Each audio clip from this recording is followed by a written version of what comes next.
Hi guys, what's going on? Mask Gunny here, bringing you guys another, I guess, impulse gun purchases. I guess I should start making this into a series, impulse gun purchases. Because when I meant to review a gun, I just like, you know what? I need to because I got like literally 16 other guns to review, but for some reason I just never get around to it. But every time I get it, I just don't get really excited, about it, But I see you guys are commenting on my videos, and I really appreciate you guys doing that. That's what it's all about. YouTube's all about reaching out to people with similar interests. Well, anyways, if you can't tell already, I bought a kimber today, and not just any kimber. It's a normally when people think of kimber, they think of their 1911s. I never had a pleasure of owning a kimber 1911 in my life. Maybe someday, I always wanted to order like a stainless steel Raptor 2, I think. And then and then there was another one that had the like honeycomb cuts into the slide. I forget the name of that one, but I really want those, but they're like crazy expensive or something. But maybe one day. Well, this gun was crazy expensive too. I had to pay like $1,100 just to walk out the door with it today. And some of you might be wondering, well, what did you get already? Well, in case if you can't read, which no judgment here, it is a Kimber k6s with the hammer. I forget the official name for it but hold on a second. There you go. It's a Kimber, k6s. I guess basically the hammer model. It is empty. And this thing is just like, oh my god, this thing's like a masterpiece. This thing's like a well-crafted machine. I mean, you guys honestly don't realize what you're getting yourself into when you buy this gun. It's got beautiful, boot carry grips right here. Boot carry grips that are wooden that just goes nicely with the gun, and it's a stainless steel, which is going to handle those full house 357 Magnum load. And that's another reason why I got this gun, because they should, Kimber really missed out. They should have called this like the Magnum carry or something, because this thing, honestly, I think this is the smallest 357 6-round 357 Magnum you can get. A 6-round of 360 360 mag. Fuck. Damn it.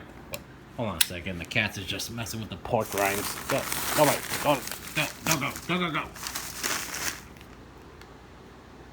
Ah, jeez. Okay. Alright. Where was I? Okay, as I was saying, this is the smallest 6 rounds of 357 Magnum you can get on the open market right now. And to prove it, here's a Smith & Wesson 360 J-frame. Just as a size comparison, I'm just gonna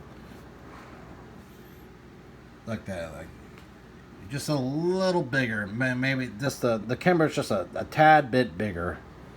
I'm probably not doing this any justice, but just take my word for it. It's a tad, just the barrel on here. It's a little tad bit bigger, but and trigger. Well, actually, I think the trigger guards are about the same.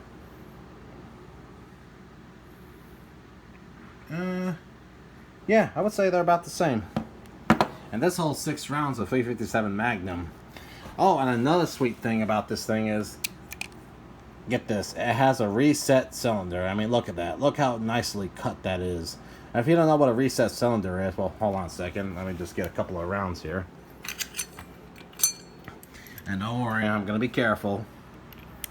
Load up with a couple of 357 Magnums. Okay, look at that. It sets flush in there, right there. Look at that. I mean, just look how nice that is. Okay, just look what a nice tight lock of that. How clean that looks. Now that the 357 Magnum, it kind of sticks out a little bit. See that right there? It sticks out a little bit right there. That's why they. I wish Smith & Wesson would do that again, but for some reason, I guess they're like it's not really cost effective for them. So you just kind of cut this. And don't get me wrong, this is an awesome freaking gun. I love this gun. But it just doesn't. I just wish it had the reset cylinder on it. Pretty sure if I send it, oh no, because there would be a little bit of a gap right there. So I guess that wouldn't work if I send it off to a gunsmith to get it cut. But yeah, to go back to the kimber here, let me just unload it real quick. Okay. Right. Put those to the side for now. All right, so to get back to it, I got this gun. I've been looking for this gun for a long time. But the K6s is kind of rare around here in Memphis, Tennessee. And then when you do find them, you can only find the one with the I guess the internal hammer, because it's just a double action only gun. Which I'm okay with double action, but I prefer to have the hammer just to line up those nice single action shots if I can get that option. Because this thing is just, honestly, this gun reminded me of when I first saw this gun. I just thought it just kind of reminded me of the Ruger SP-101 or the Speed 6, because of that push button release. I owned a Ruger GP100 at one point, but that thing was just too bulky. So I eventually just got rid of it. But this right here really is a work of art. I mean, it's got Dovetail Sights right there, so it doesn't have like the gutter sights, which they are adjustable. I don't know if you can pick up that, but yeah, there's like adjustable right there. And then they're not night sights, unfortunately. They're not night sights, so that's a bit of a bummer. But honestly, I don't really carry. I got other guns that I carry at night, so this is definitely a gun I'm gonna carry, because this thing is just an awesome work of art right here. Normally I'd be like, because I always wanted like a stainless steel 357 Magnum. I was gonna get the Smith & Wesson. I think it was like the 640 with the hammer, but that only holds like 5 rounds. And this was right here was like a better option too, because I always wanted this gun. It really is just, you really have to hold it to appreciate just how the way that this trigger feels. Hold on a second. Double check. Yeah, no rounds. It just really is amazing. And I thought my revolver bug was gone, because I recently just picked up a 4-inch Colt Python. So, and that, I tell you, that gun was not cheap, especially today's market. I think because I see those guns going over retail price, and doesn't really, and like, holy crap, really. So I think I got a good deal on mine. It was like I bought it for I think it was like $1,500 I paid for it out the door. So I was like, okay. I told myself that was the last revolver. But then I saw this at the gun shop, and I was like, okay, this will be. I had to get this. I just like, fuck it. I'll just go. I'll just go pay for it, and then boom, I'll have it, because ever since I saw this gun, that's one thing I didn't like about when they first came out with this gun. It was just a double action only revolver, which I think it really missed out. Because this gun right here, it really is, it's meant to be, carried, and it just looks right with the hammer right there. Now, the reason I got this, because this right here is an awesome gun. Don't get me wrong, really amazing gun. But it hurts to shoot full house 357 Magnum loads in it. I mean, it does. I mean, that's just simple logic. But something like this, that's stainless steel, and you get one more round in the cylinder, you're gonna have it'll be a much more better carry option, because I carried this gun all day today.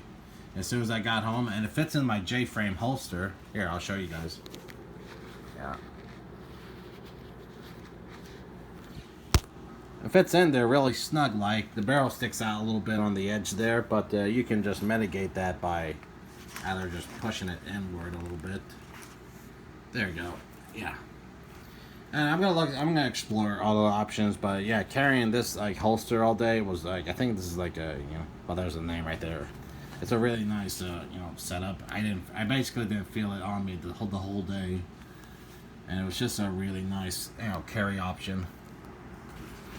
You know, because I think the Yankee Marshal, he actually kind of, I remember the Yankee Marshal said something funny about a gun like this that's like a light alloy frame gun.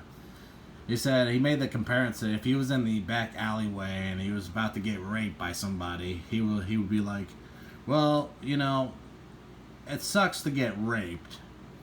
But I tell you what sucks even almost just as worse is shooting this gun with 357 Magnum loads.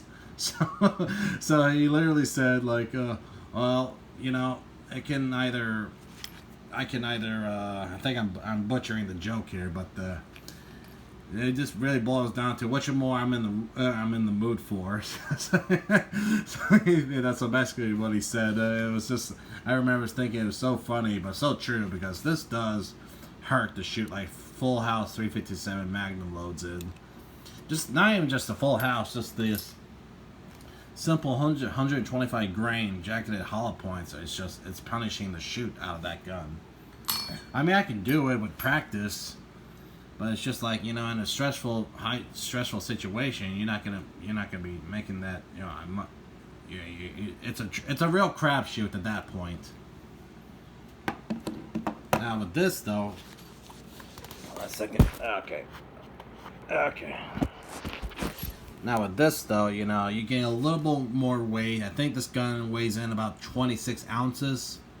So, not too bad. I mean, you can definitely, it's definitely not as light as this right here, but it carries just as better, because the cylinder is about the same size, like, amazingly enough. And the way they did that is they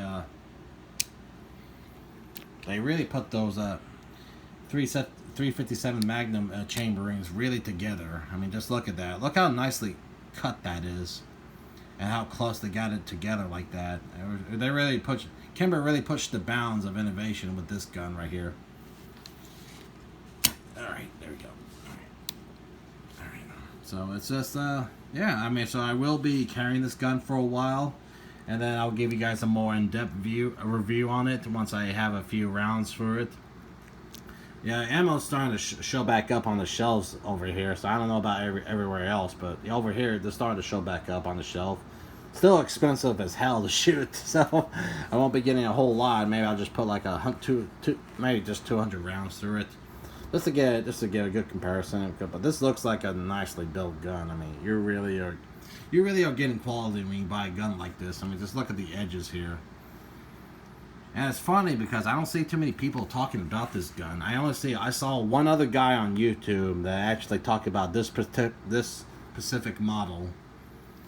And I guess because, well, for one thing, is they're not cheap. So, another thing, they're kind of scarce, because you can't really find this gun anywhere. When you do it, people want like $1,200 to $1,300. Me, I just paid like $1,100 out the door, but still though, I mean, really good deal. I mean, I don't know. And it's got so it's really, really, really nice craftsmanship here. I mean, just look at that. Alright, well, that's pretty much all I have to say on that gun. I just really got excited about this gun all day, because I was like, oh boy, I got myself a new gun. Because I really don't have anything left on the list to buy, unless I was thinking about getting a Strybog, but I'm kind of cooling my jets on that, because I don't know with the ATF talking about the pistol brace thing. I don't know which side that's going to turn on, so I'm kind of cooling my jets on that until see what's the outcome of that. But who knows, man? And by the way, if you haven't already, go comment on that form that the ATF got, so that'd be awesome to do. So until next time, this is the Masked Gunner signing out. Bye, guys.